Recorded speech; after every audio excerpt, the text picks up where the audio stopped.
Nothing oozes retro more than an all-chrome Game Boy Color. If you follow our YouTube or Instagram channel, you know we couldn't leave it there.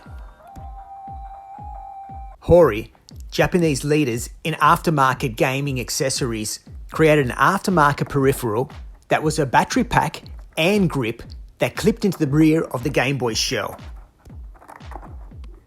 This peripheral was rechargeable and featured 300 mAh battery pack, which is approximately double the life of two AA batteries.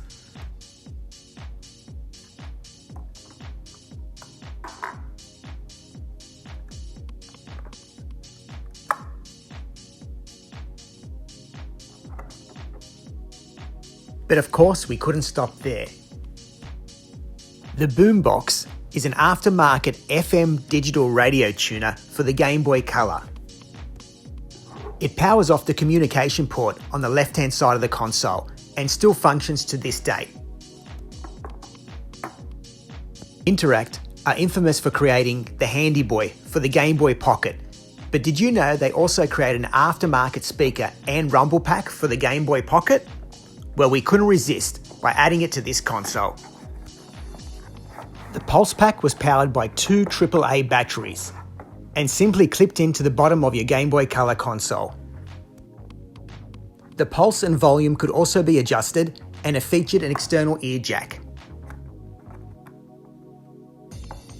What classic retro Game Boy console wouldn't be complete without the Galoob Game Genie? Released in the 90s, this was one of the original game cheating devices. This device simply plugs into the cartridge slot of your Game Boy, Game Boy Pocket, or Game Boy Color, followed by your game cartridge. Upon startup, the player would open up the booklet provided, entered in the code for the cheat that they were looking for. For example, infinite lives, or even infinite powers or weaponry. Advanced for its time, the Shark MX was a modem for the Game Boy Pocket, and Game Boy Color systems. This device simply plugged into the top of your Game Boy cartridge slot, followed by an RJ cable to your phone socket, as this functioned off dial-up internet, and came with a prepaid top-up card. Just like Outlook, this accessory was capable of sending and receiving emails, storing addresses, and it also featured a calculator, a notepad, and memo board, as well as a page that features game hints and tips.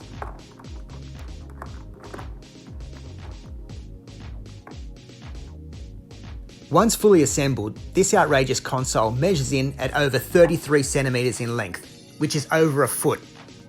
And just in case you're wondering, the console comes in at a whopping ½ kilo in weight. Talk about portable. Enjoying this content? Now's the perfect time to like and subscribe to our YouTube channel.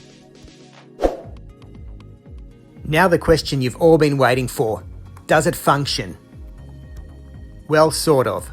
After adding all the accessories, the console isn't capable of powering the Game Genie or the Shark MX modem. However, it is capable of powering the speaker and FM radio. After ongoing numerous attempts and multiple battery charges, the console still wasn't capable of powering all the accessories. In this instance, it seems that bigger is not always better. And let's face it, with all these retro add-ons, the console isn't quite that practical or portable. But saying that, we wish they'd bring on more accessories for more modern consoles such as the Switch. If you enjoyed this video, don't forget to like and subscribe to our YouTube channel. Thanks for watching.